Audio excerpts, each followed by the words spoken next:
دلوبك جسترن جاود من سروی فلکی دوشینم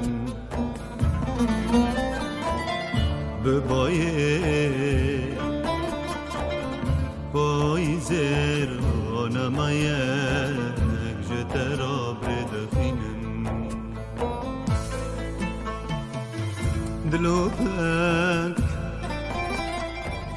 جسترن جاود من سروی فلکی دوشینم ببایه پاییز را نمایک